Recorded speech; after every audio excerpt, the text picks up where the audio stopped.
The moment she sat down in the wife's seat, the entire room seemed to hold its breath.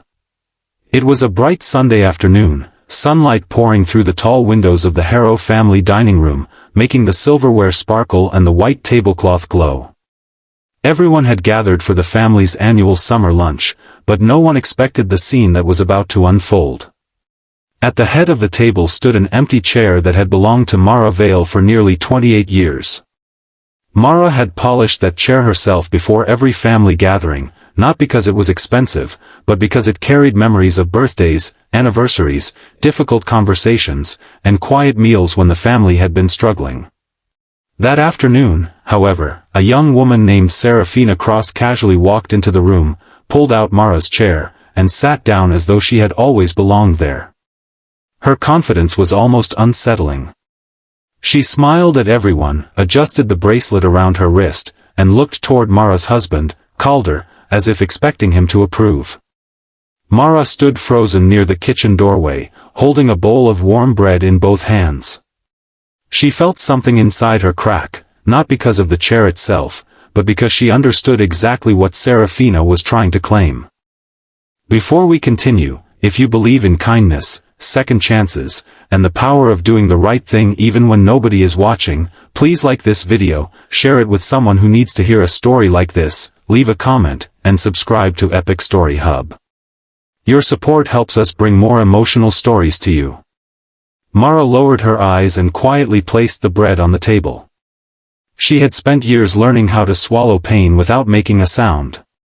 3 years earlier, Calder had lost his business after a trusted partner secretly emptied the company accounts.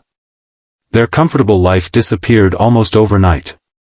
Bills piled up, their beautiful house went into foreclosure, and Calder became distant and bitter.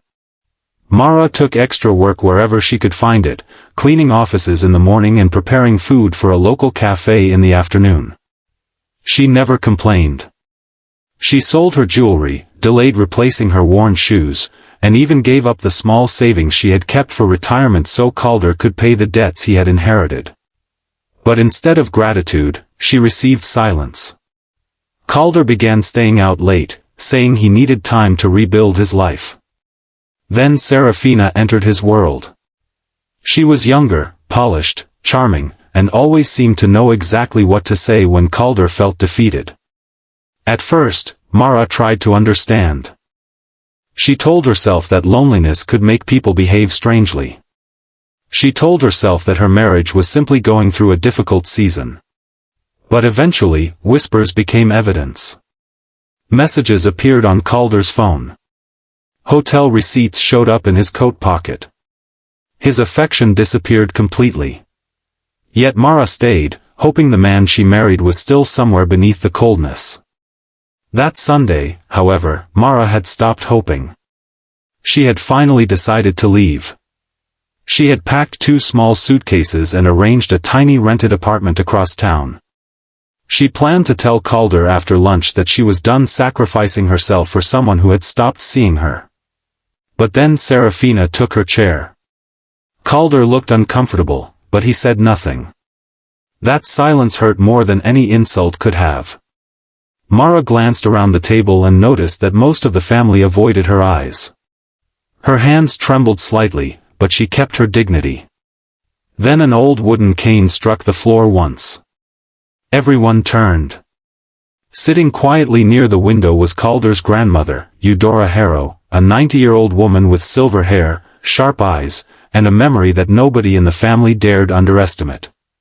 She had been silent throughout lunch preparations. Now she slowly pushed herself upright. The room became completely still. Eudora looked at Seraphina, then at Calder, and finally at Mara. Her voice was weak from age but powerful enough to cut through the room. She told Seraphina to get up. Seraphina laughed nervously, assuming the elderly woman was confused. But Eudora repeated herself, louder this time, telling her that she was sitting in a place she had no right to occupy. Seraphina's smile vanished. Calder immediately stepped forward, telling his grandmother that the chair was just a chair and that she was making an unnecessary scene. Eudora stared at him with disappointment. She reminded him that his grandmother had watched Mara stand beside him when everyone else walked away. She had seen Mara sell her jewelry to keep the family home. She had seen Mara work until her hands became cracked and sore. She had seen Mara sit beside Calder during his darkest nights when he believed his life was over. Then Eudora revealed something nobody at the table knew. Months earlier, before Calder's business collapsed, Eudora had quietly placed money into a family trust intended to protect the person who had sacrificed the most for the family. Calder assumed the trust belonged to him. It did not. Eudora had named Mara as its sole beneficiary because she had witnessed Mara's character when there was nothing left to gain. The room erupted into whispers. Calder turned pale. Seraphina stood abruptly, suddenly understanding that the woman she had treated like an obstacle possessed far more strength than she had imagined. But Eudora was not finished. She reached into a small leather bag and pulled out a thick envelope.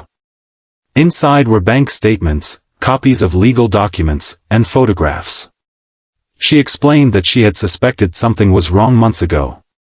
She had hired an accountant to review Calder's finances after noticing that money from the family business was being transferred into an account connected to Seraphina.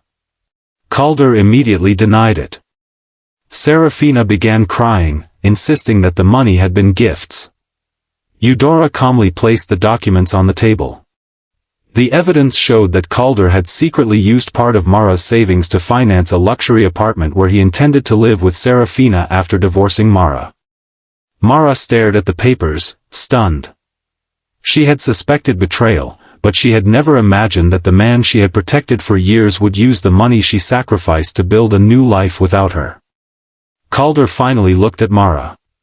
For the first time in years, there was fear in his eyes. He begged her to listen. He said he had been confused, unhappy, and ashamed of his failures. He claimed Seraphina had given him hope when he had lost everything. Mara listened quietly. Then she said that she understood being lost because she had been lost too. The difference was that when she was lost, she had never abandoned him. Her words were soft, but they carried more weight than shouting ever could. She told Calder that she had spent years trying to save their marriage while he was secretly building another life. She had mistaken endurance for love and silence for loyalty. Now she finally understood that sometimes walking away was not giving up. Sometimes walking away was the first act of kindness you could offer yourself. Seraphina tried to leave, but Eudora stopped her with one final revelation. The family trust contained a clause stating that anyone who had knowingly attempted to deceive or financially exploit a family member would receive nothing from the estate. Seraphina had believed she was securing a comfortable future. Instead, she had exposed herself. Calder stood alone, realizing that the person he had taken for granted was the one person who had truly loved him. Mara gathered her coat and walked toward the door. Calder followed, asking if there was any chance to repair what he had destroyed. Mara stopped but did not turn around immediately. She told him that forgiveness and reconciliation were not the same thing. She could forgive him someday, because she did not want anger to control the rest of her life. But she would not return to the life that had broken her.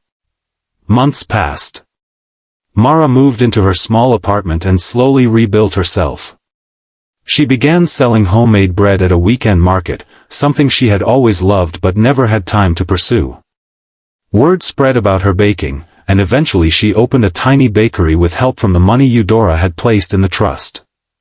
It was not a grand business. It was warm, simple, and filled with the smell of cinnamon, fresh bread, and possibility. On the wall near the entrance, Mara hung a small photograph of the old family dining room. Beneath it she placed a handwritten sentence: "Sometimes losing your seat at the table is how you discover that you were meant to build your own table." Calder visited once. He looked older and humbled. He apologized without excuses. Mara accepted the apology. They spoke for nearly an hour, not as husband and wife, but as two people who had once loved each other and had learned painful lessons. Calder told her that Eudora's decision had changed him. Mara told him that change was something he had to prove through his actions, not promises. When he left, Mara closed the bakery door and looked through the window as he walked down the street alone. She felt sadness, but not regret. For the first time in many years, she felt free.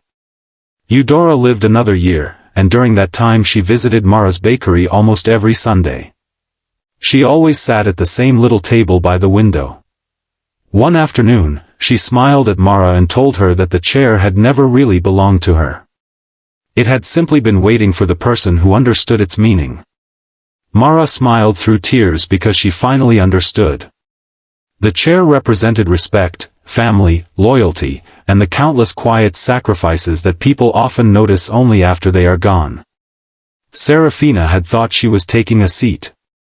In reality, she had revealed how little she understood about belonging.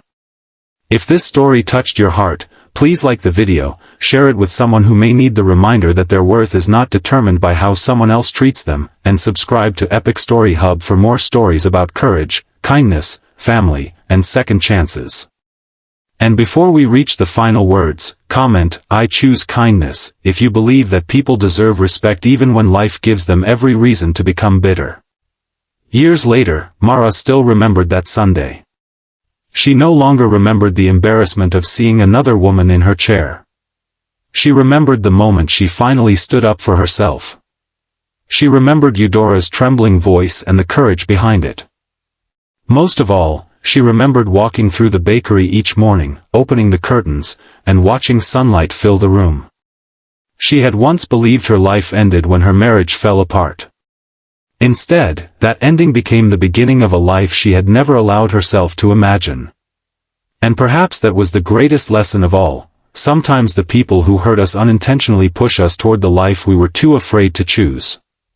Sometimes the door that closes behind us is not a punishment.